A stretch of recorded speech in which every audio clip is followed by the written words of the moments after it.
भय बना रहता है, प्रिय छूट न जाए। प्रिय कब तक है? वो कामकाजी, कामकाजी ना हो प्रिय नहीं रहेगा।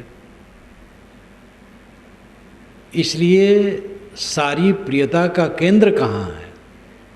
आत्मा में। हम सबको प्रिय क्यों देखना चाहते हैं? क्यों देखते हैं? अपने प्रियतम के लिए, जो प्रियतम आत्मा है उसी सुख के लिए। सरल भाषा में कहें तो अपने लिए हम सब चाहते हैं। जब अपने लिए सब पत्नी को, पति को, पुत्र को, भाई को, धन को, पद को, प्रतिष्ठा को अपने लिए चाहते हैं। जब अपने लिए चाहते हैं तो हम अपने ही का विश्लेषण क्यों न करें? हम हैं कौन? अपने का विश्लेषण कर लें तो असंतोष मिट जाएगा। ये स्वयं आत्मा है जो सबको चाहता है, वो भूल करके चाहता है, समझ नहीं पाता है। अखंड सुख हुआ पदार्थों को बटोर करके चाहता है और प्राणियों को बटोर करके अखंड सुख उसे मिलेगा, ये सबसे निष्काम होकर। आत्मा का स्वरूप ही निर्मल है, जो सबका अपना अस्तित्व है। अस्ति कश्चित स्वयं नित्यम बोध प्रत्यय लंबना। स्वामी शंकराचार्य ने विवेक चूड़ामणि में कहा है, अस्ति कश्चित स्वयं नित्यम बोध प्रत्यय लंबना। अस्ति है कश्चित कोई, स्वयं खुद, नित्यम सदा, बोध प्रत्यय, बोध प्रवाह, ज्ञान की धारा, आलंबना सहारा। ये इसका शब्दार्थ हुआ। भावार्थ है कोई, स्वयं, नित्य, सत्ता है जो ज्ञान प्रवाह का आधार है। हमारा ज्ञान प्रवाह हर समय चलता है, हर समय मैं जानता हूँ। जागृत अवस्था में मैं जानता हूँ, स्वप्न अवस्था में मैं जानता हूँ, सुषुप्ति अवस्था में सबके अभाव को जानता हूँ। तीनों अवस्थाओं में आत्मा ज्ञाता है। ये ज्ञान का आधार कोई एक निश्चित स्वयं सत्ता है। इस आदि मंत्र का यही अर्थ है। काम भर के सारे शब्द स्वामी जी ने इसमें दिया है। अस्ति है कश्चित कोई, स्वयं खुद, नित्यम सदा। कोई नित्य स्वयं सत्ता है जो ज्ञान का आधार है। वो कौन है? वही आप है। आप स्वयं ज्ञान के आधार हैं, स्वयं जनैया हैं, ज्ञान स्वरूप हैं। आपके स्वरूप में कोई तकलीफ नहीं है, आपके अस्तित्व में कोई तकलीफ नहीं है। हम अपने पद से उतरते हैं, अपने को मान लेते हैं देह, फिर अपना एक नाम मान लेते हैं, फिर इसके सुख दुख की कल्पना में पड़ जाते हैं, फिर उसमें चिपक जाते हैं, बस दुख शुरू हो जाता है। शरीर ही में नहीं हूँ, शरीर का नाम मेरा कहाँ है? नाम रूप झूठे। शरीर की यात्रा चलती रहेगी, चिंता मत करो, इसके नाम रूप झूठे हैं। मेरा स्वरूप तो बिल्कुल निर्मल है, शुद्ध है, नर नारायण रूप है, तू जन जाने दे। ये कबीर साहब की आदि साखी। स्वामी शंकर का आधा श्लोक मैंने कहा था, ये कबीर साहब की आदि साखी है। नर नारायण रूप है, तू जन जाने दे। तू नारायण है, दे नहीं, अपने को समझ। आप में दुख का लेश भी नहीं। सबको अपने आत्मा का ठीक से परिचय करना चाहिए। आत्मज्ञान अध्यात्म के क्षेत्र में मुख्य विषय है आत्मज्ञान, अपने को पहचानना। जो अपने को ठीक से पहचान लेगा वह समझ लेगा कि दुख नाम की चीज़ मेरे अस्तित्व में कहीं नहीं। दुख एक भ्रम है। दुख क्या? सुख की कल्पना करके दुख पैदा होता है। अनादिकाल से स्वरूप के अज्ञान से विषयों में आसक्ति हो गई है, इसलिए विषयों में सुख की कल्पना है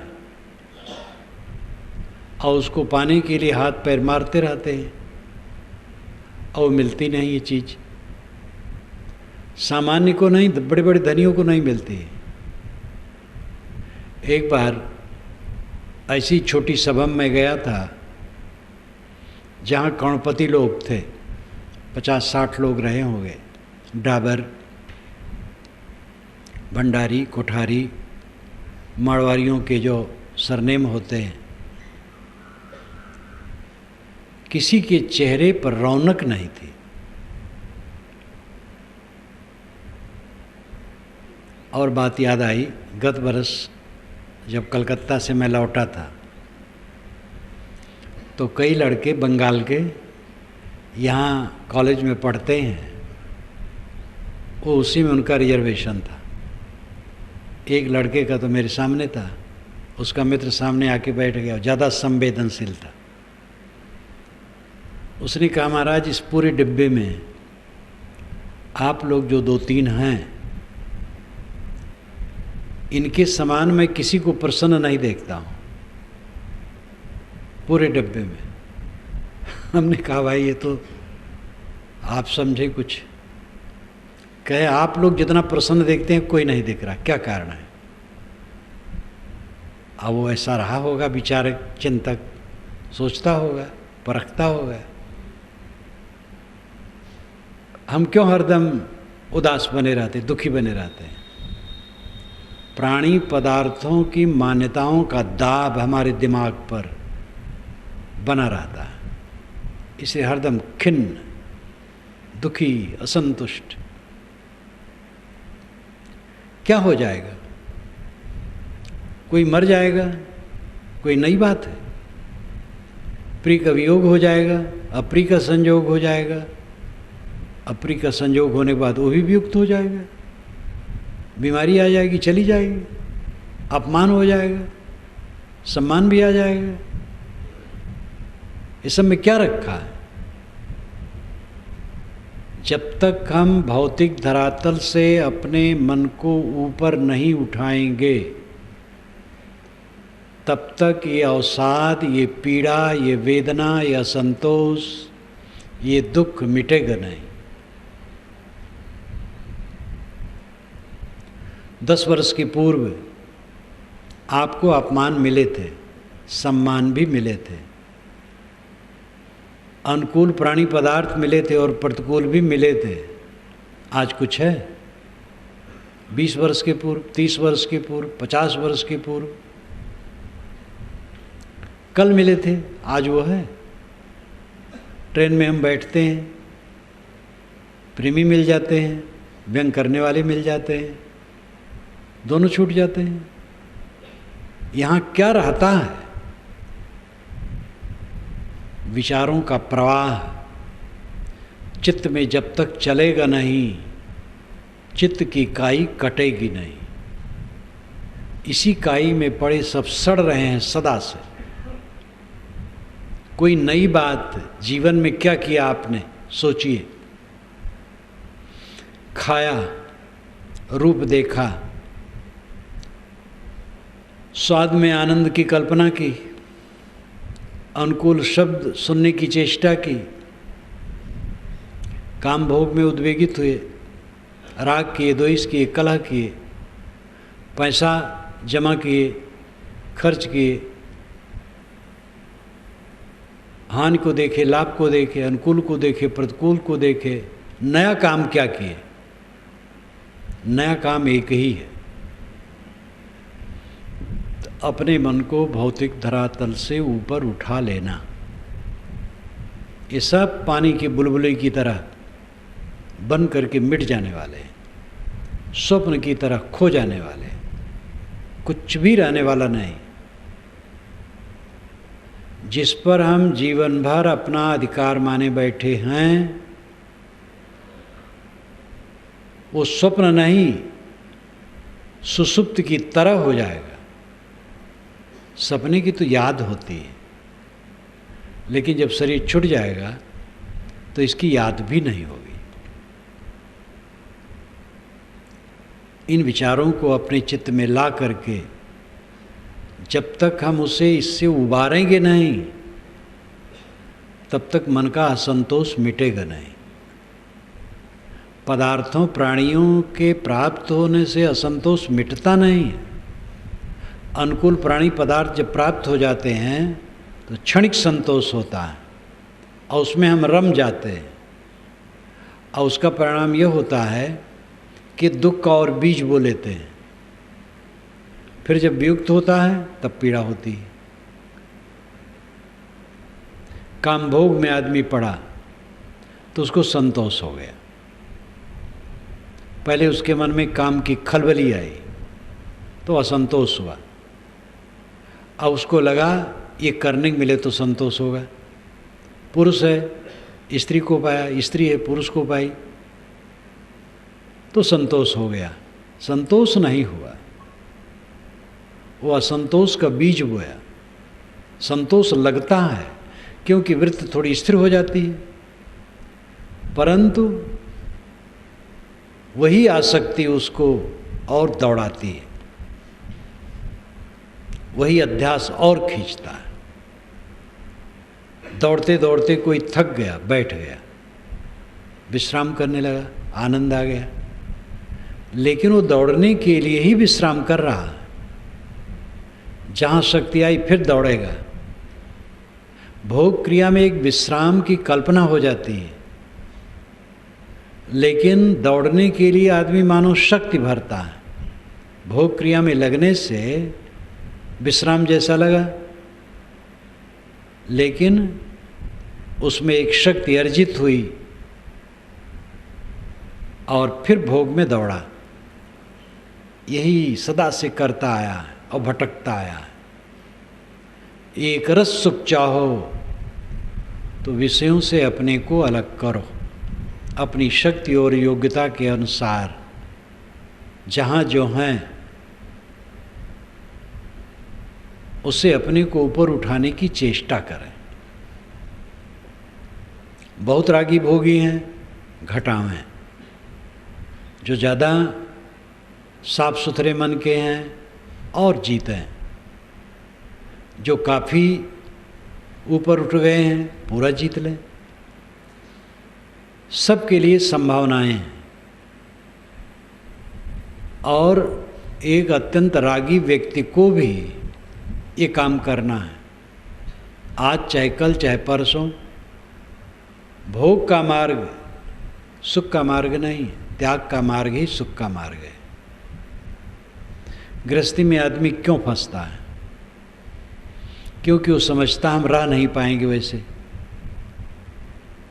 जवानी में अंग मिलन की चेष्टा होती है, नर है तो नारी से, नारी है तो नर से। इस आकर्षण को वो मिटा नहीं पा रहा है, इसलिए गृहस्थ बना, उचित किया। परंतु अब तो देख लिया,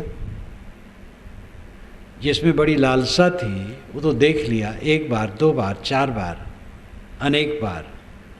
अब तो समझ में आ गया, अपने को संभालने की ज़रूरत है। लेकिन वो धारा में बहने लगता है, क्या पाए उसमें?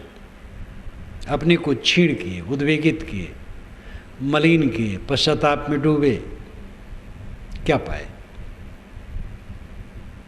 ऐसे चुपचाप रहते कितना अच्छा रहा। आप कल्पना करो, जिस समय आपके मन में काम वासना नहीं होती, आपका क्या नुकसान होता है? सुखी रहते। जब काम वासना आई, मन उद्वेगित हो गया, क्या फायदा हुआ? उद्वेगित हुआ, उस उद्वेग में आनंद आया, पीछे पछताए। ये अनुभव की बात है। आदमी को अपनी ही क्रियाओं से सीखना चाहिए। ऐसे हर बात में, खाने में, मान बढ़ाई में, पद प्रतिष्ठा में, किसी चीज़ में जो हमारी ललक होती है, आकर्षण होता है जड़ दृश्य के प्रति, इसी से निरंतर असंतोष बना रहता है। असंतोष का कारण हम समझते हैं कि चीज़ें नहीं मिली।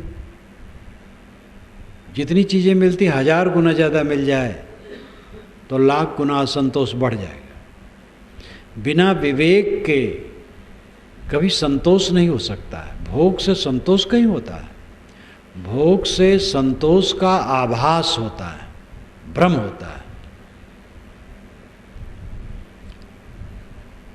त्याग से ही संतोष होता है, हट करके ही संतोष हो सकता है। अपने को पहचानो।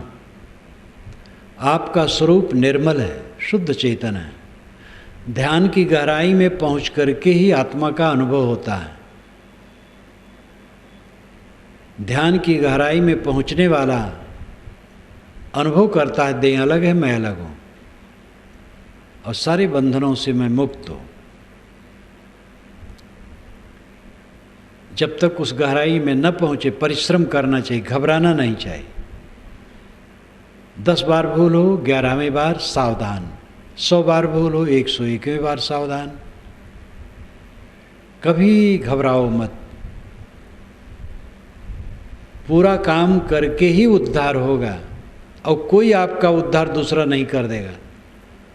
न कोई भगवान कर देगा, न गुरु कर देगा। गुरु बताएगा रास्ता, और ये कम कृपा गुरु की नहीं है, संतों की नहीं है, जो हमें रास्ता बताते हैं। बताने वाला ना मिले तो हमें कुछ पता नहीं चलेगा। सब बातें अपने आप थोड़े समझ में आती हैं। इसलिए संतों, गुरुओं, अनुभवी पुरुषों की ज़रूरत है। किसी दिशा में अनुभवी पुरुषों की आवश्यकता है। हमें चटाई बीनना है तो जो चटाई बीनने में माहिर है उससे सीखना पड़ेगा। इसलिए आधार की ज़रूरत है। तो गुरु, संत, सज्जन, मित्र राय दे सकते हैं। करना पड़ेगा हमें खुद। असंतोष क्यों? बिना समझ के। समझ सही नहीं।